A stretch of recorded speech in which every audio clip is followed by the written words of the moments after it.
Hello बच्चों, आपका स्वागत है मेरे YouTube चैनल कंबोज सर पर। इस वीडियो में हम देखेंगे चैप्टर 6 संस्कृत का सुभाषितानी, जिसका अर्थ होता है सुंदर वचन। ठीक है, सुंदर वचन हमें वैसे भी रोज एक ना एक सुन लेना चाहिए, एक ना एक पढ़ लेना चाहिए, क्योंकि इनका बहुत ज़्यादा रोल होता है हमारी लाइफ में। ठीक है, अगर हम ऐसे वचन पढ़ते हैं तो हमेशा हम अपने लाइफ में पॉजिटिव रहेंगे, कभी भी हमारे मन में नेगेटिविटी नहीं आएगी। अब इसमें देखो मैं क्या कर रहा हूँ, संस्कृत में जितने भी आपके चैप्टर हैं लगभग सारांश मैं सभी का बता रहा हूँ, और सारांश आपको जरूर पता होना चाहिए, क्योंकि इससे रिलेटेड आपके जो भी क्वेश्चन आते हैं एग्जाम में तो वो आप इजीली कर सकते हैं अगर आपको पूरी स्टोरी पता है।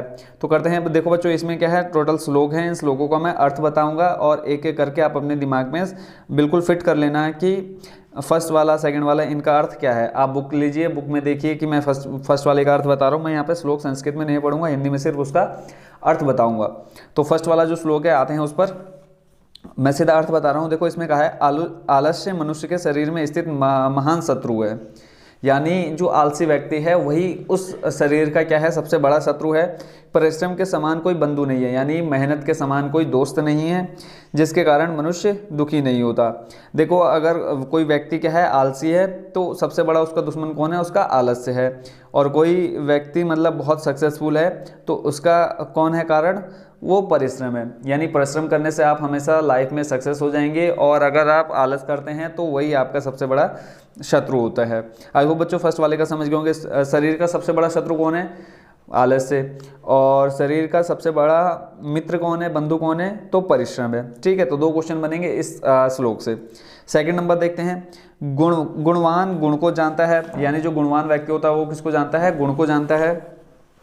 और निर्गुणी गुण को नहीं जानता, जिसमें गुण ही नहीं है वो गुणों को नहीं जानता, गुणों की विशेषता के बारे में नहीं जानता। बलवान व्यक्ति किसको जानता है, बल को जानता है। निर्बल व्यक्ति किसको जानता है, बल को नहीं जानता, यानी वो कमजोर बल को नहीं जानता। जो कमजोर व्यक्ति होता है वो बल को नहीं जानता है। ऐसी कोयल वसंत के गुण को जानती है। कोयल किसके गुण को जानती है, वसंत के गुण को जानती है, पर कौवा नहीं जानता है। ऐसे हाथी सिंह के बल को जानता है, ना कि चूहा।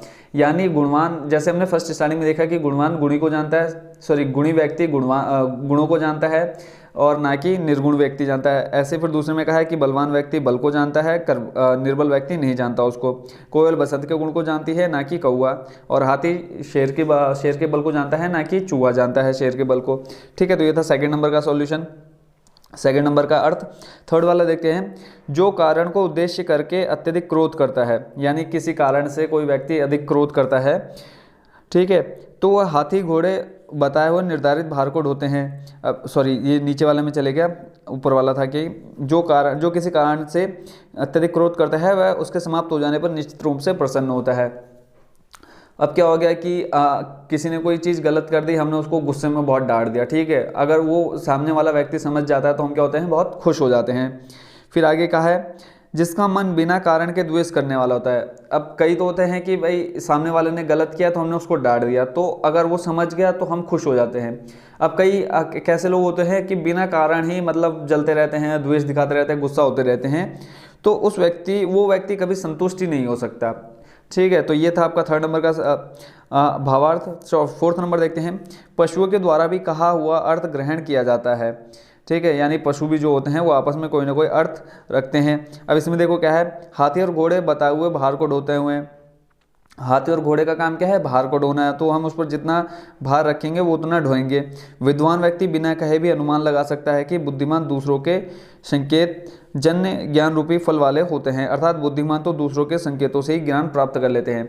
देखो अगर कोई जिसके पास दिमाग नहीं है, अगर हम उसको 10 बार भी बोलेंगे ना कि ये चीज़ सही है, बट उसके समझ में नहीं आ रहा है, बट जो बुद्धिमान होते हैं, जो जिनका दिमाग बहुत तेज होता है, उनको अगर हम इशारा ही कर दें कि नहीं तुम ये काम कर लो, ठीक है, तो उसके लिए इशारा ही काफ़ी होता है। तो यहाँ सीधा सीधा कहा है कि बुद्धिमान व्यक्ति के लिए तो संकेत ही काफ़ी होता है ज्ञान प्राप्त करने के लिए। नंबर 5 देखते हैं, मनुष्य के शरीर नाश के लिए प्रथम शत्रु शरीर में स्थित क्रोध है। अब यहाँ पे देखो कि ऊपर एक कहा था आलस्य, अब इस श्लोक का अगर ये श्लोक आपका आएगा तो यहाँ पे मनुष्य का सबसे बड़ा शत्रु कौन है, क्रोध है। ठीक है, श्लोक आप ध्यान में रखना, तो इसलिए बुक रखना अपने सामने, और जो मैं अर्थ बता रहा हूँ उसके अर्थ समझते जाना। तो मनुष्य इसमें कहा है कि शरीर नाश के लिए सबसे प्रथम शत्रु कौन है, क्रोध है। जिस प्रकार लकड़ी में स्थित अग्नि लकड़ी को ही जलाती है। अब देखो लकड़ी क्या होती है, लकड़ी में आग होती है, अगर आग लग जाए तो वो क्या करती है, लकड़ी को जला देती है। उसी प्रकार जो शरीर में स्थित क्रोध है वो शरीर को जला डालता है। आई होप बच्चों आपको ये सारे समझ में आ रहे होंगे। नेक्स्ट है 6 नंबर, हिरण हिरणों के साथ, गाय गायों के साथ, घोड़े घोड़ों के साथ उनके पीछे पीछे घूमते हैं। अब ऐसे ही मूर्ख मूर्खों के साथ, गुणवान व्यक्ति गुणी व्यक्ति के साथ, ठीक है, बुद्धिमान व्यक्ति बुद्धिमानों के साथ घूमते हैं। यानी एक समान आचरण करने वाले स्वभाव में ही मित्रता होती है, यानी एक जैसे लोगों में ही या एक जैसे ही दिमाग रखने वाले लोगों में क्या होती है, मित्रता होती है। अब ऐसा नहीं कि बुद्धिमान ने एक किससे, बुद्धिहीन व्यक्ति से दोस्ती की है। बहुत कम ऐसा चांसेस होता है कि किसी चतुर व्यक्ति ने मतलब कम अक्ल वाले से दोस्ती की हो। तो मतलब समान ज्ञान रखने वाले व्यक्ति से ही दोस्ती होती है उनकी। नेक्स्ट है 7 नंबर, फल और छाया से युक्त महावृक्ष का आश्रय लेना चाहिए। अब यहाँ पे क्या कहा गया है कि जिस पर फल लगा होता है और छाया होती है जिसमें, उस पेड़ का आश्रय यानी उस पेड़ का सहारा लेना चाहिए। दुर्भाग्य से यदि फल ना हो उस वृक्ष में तो उसकी छाया कैसे ली जा सकती है। ठीक है, अगर उसमें फल नहीं है और पत्तियाँ नहीं हैं तो उसमें छाया रुकेगी ही कैसे। ठीक है, तो उसमें तो छाया होगी नहीं।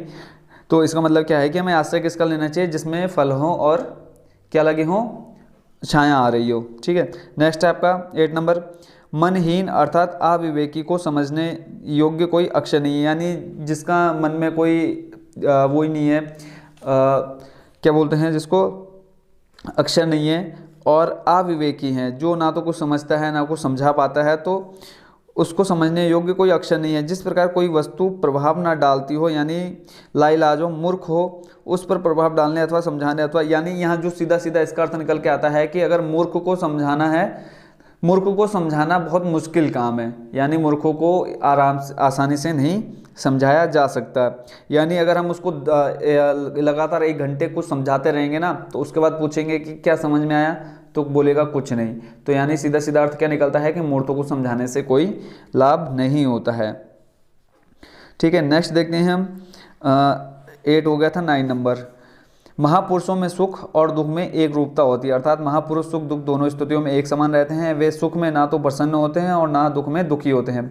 उनकी यह एक रूपता सूर्य के समान होती है, जैसे सूर्य उदय काल में लाल होता है और अस्त काल में भी लाल होता है। अब यहाँ पे बुद्धिमान और किनकी, महापुरुषों की बात की है कि ये ना तो सुख में क्या होते हैं, ज़्यादा मतलब अपने आप को दिखाते हैं और ना दुख में ज़्यादा दुखी होते हैं। ठीक है, अब मान लो किसी की लॉटरी लग गई, अचानक से लॉटरी लग गई 1 लाख रुपए 1 करोड़ की, तो वो क्या होता है, पूरे गांव में ढिंडोरा पीट देता है कि मेरी लॉटरी लग गई, लॉटरी लगी, बहुत खुश हो जाता है।